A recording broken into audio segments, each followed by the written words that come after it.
नाजरीन, आपको बताएं, शहर इक़्तिदार में जल्द से जुलूस और धरनों का सिलसिला जारी।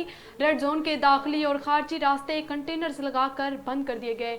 मज़ीद तफसीलात जानते हैं हमारे नुमाइंदे रुखसार राजा से। जी राजा रुखसार, बताइएगा।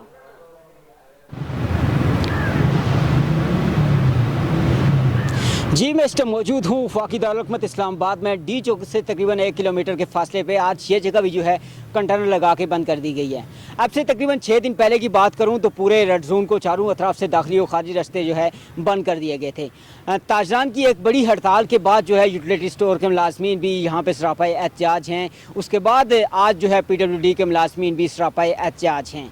क्या वो इस जगह का रुख करेंगे, इसीलिए शायद इस जगह को कंटेनर लगा के बंद कर दिया गया। अगर दूसरी जानिब बात करूं तो ISF के तलबा भी जो है इस मार्च के लिए आ रहे हैं और एक इमरान खान की रिहाई के लिए एक बड़ी मार्च जो है करने जा रहे हैं। लेकिन उनकी भी तारीख जो है मुअख्खर हो चुकी है, जैसा कि उनके एहतजाज जो है ताख़ीर का शिकार हैं। इसी तरह ये हड़ताल भी ताख़ीर का शिकार है। अगर दूसरी जानिब बात करूँ तो ताजरान जिनने 28 अगस्त को एक बड़ी जो है हड़ताल दी और उसी दौरान जो है बहुत मैशियत को नुकसान पहुँचा, तो क्या वो क्या करना चाह रहे हैं उनके हवाले से अगर तफसील आपके साथ शेयर करता चलूँ तो आइंदा आने वाले दिनों में जो है अपना लाएअमल वो सामने ला रहे हैं और एक बड़ा एहतजाज करने जा रहे हैं, इस मुल्क को बंद करने जा रहे हैं। क्या उनकी वजह से इस मुल्क की मैशी निज़ाम में कोई तब्दीली होगी या इस हुकूमत में कोई तब्दीली होगी या नहीं, ये देखना बाकी है।